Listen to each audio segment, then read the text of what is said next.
Hi, and welcome to Autism Approved. I'm just really excited. I have one of my dear friends, and she's just an amazing advocate, Heidi Scheer, with me today. Hey, Kristin. Hi, Heidi. Thanks so much for being here. Thank you for having me. Your story, I mean, obviously I know your story, and we've told your story before. We've done other YouTubes. If you guys have missed it, please check those out. But your son has already progressed from that time a couple of years ago, even. And I just know your story is so inspirational to so many families. And I would just love for you to be able to share that and just kind of tell us where he's at right now. And I would love to. Tell us about our journey. I'll condense it a little bit because we don't have a couple hours. But yes, my son has come so far. It's really a miracle where he is today. And just to give you some insight as to where we've come from, he was diagnosed at age 4, and we were just searching for answers. We did not know what was going on because he stopped responding to his name. He stopped responding to us. He was playing by himself all the time. He wouldn't join in on any activities. He started screaming a lot when we would sing or different noises would be in the home. He would have his hands over his ears and just scream. And we really did not know what was going on, so we had him, we took him to the local school that was near our home and had them evaluate him. And they said, well, he's speech and language impaired. He's not talking. He's 2 years old. You need to get him into an early program, early childhood education program. So we did that, and the behaviors became worse. And then now he was biting and pushing other children down. And it was actually the speech and language pathologist who called me on a Friday afternoon. I'll never forget it, as all of us who have found out that our children were, on the spectrum.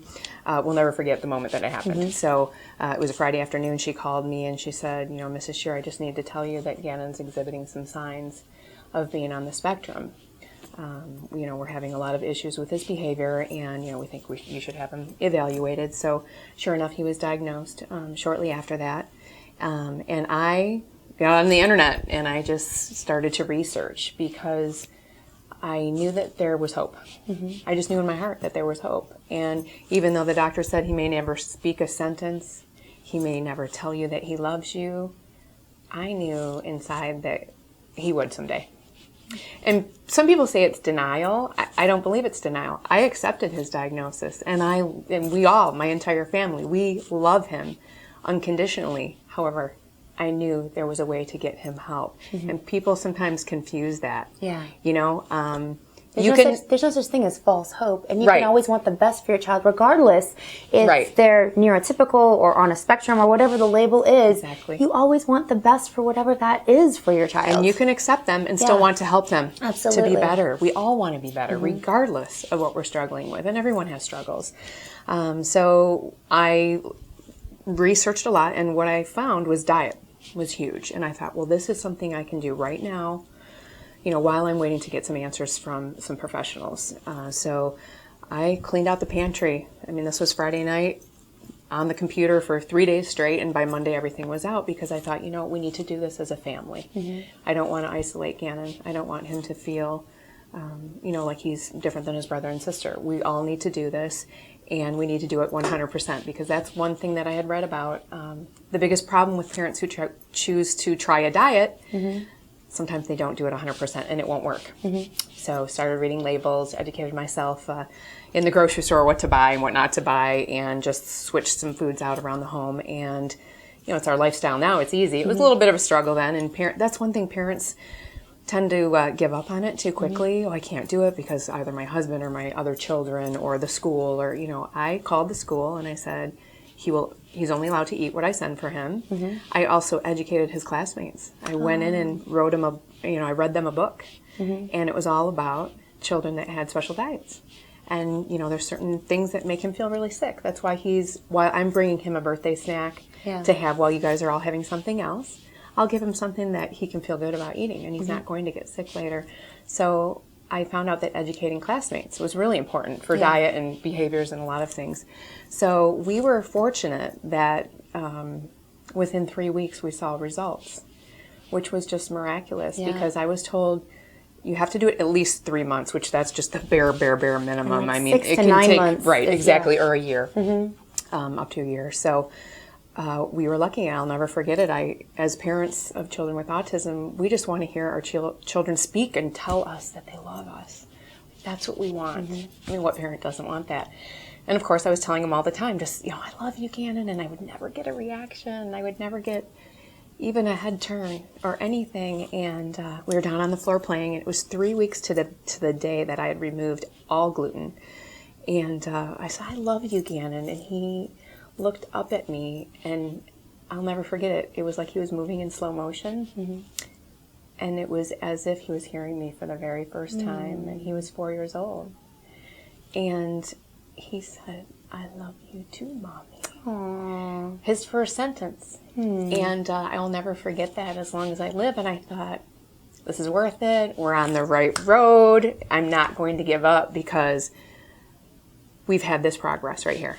And celebrate each progress is what I tell parents. Every little step that your child makes, it's huge, and celebrate it, because you need to go back to that. When you're having a rough day, exactly. or you're having a regression, you need to keep a journal. I kept a journal so I could go back and say, oh wow, yes, today was really rough, but look at what he can do today that he couldn't do then. Or even 2 weeks ago, 2 months ago. Right, exactly. So now where is he today? So we've just progressed beyond my wildest dreams, and I thank God for our journey, and I'm just ecstatic about what happened a couple weeks ago. So I'm very excited because I haven't shared this on film yet.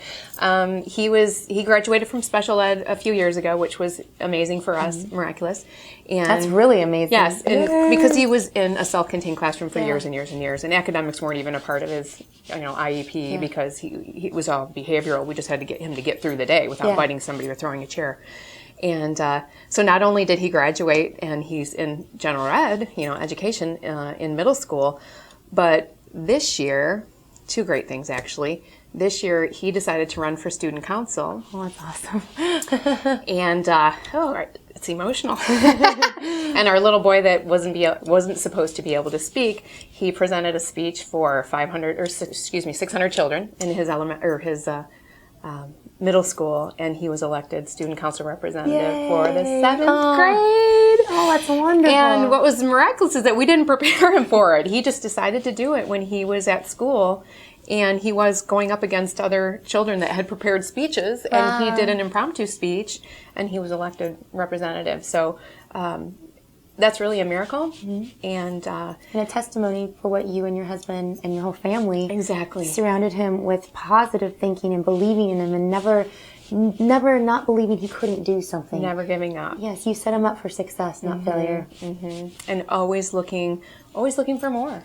I mean, like I said before, we can all be better people, regardless of where we come from. So to see that was huge. And then just a couple nights ago, I was in the room with my daughter watching TV, and I heard him call from the other room, Mommy, there's something I want to, do. I need to show you something on the computer.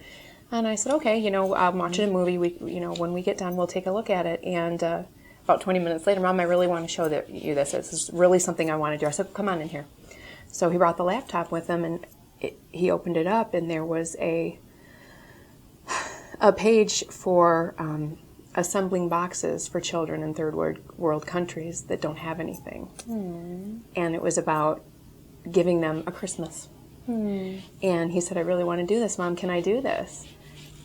And again, the things that we hope for are sympathy, empathy, caring, putting us outside the equation and looking at others and being concerned about their needs. And I said, absolutely, Gannon, of course you can do this. So he chose, you could pick boy or girl. He printed out the label, he got the shoebox together, got some books together, some toys, and even more exciting, he's sharing it with his student council. So now his school is going to be involved, and my husband and I, Doug and I are going to go over there with our trailer and pick up all of these amazing shoe boxes that these children have prepared for children that don't have anything, and it'll be a little magic box, for them to open up on Christmas Day. So we're bringing them, to a church, to the drop-off location in a couple weeks, and just a really another exciting event that took place in our home. And it just goes to show that the sky's the limit, and things that people think aren't possible, they are. If you just never give up, Well, never give up. A mama's love, that goes a long ways. It does. It does. I always love hearing your story. Obviously, I get the great pleasure of being her friend. So I get to hear this before you guys get to hear this.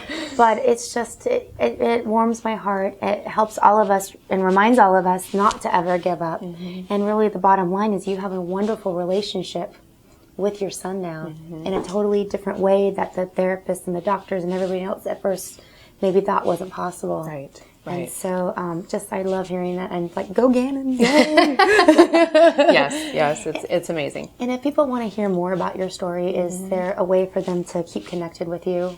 Oh yes, absolutely. They can follow me on Facebook, or Heidi Scheer page, or my fan page, Mrs. Midwest International 2015, or they can go to my website, which is www.heidisheer.com, and there's great information on there. I've got some links, some helpful tips, and a little bit about my journey and some of the other organizations that I'm involved with, and some of the things that I do, because I'm a firm believer that I've been given this gift. We've been given this gift as a family, having success with healing our son, that now it's time for us to give back to others.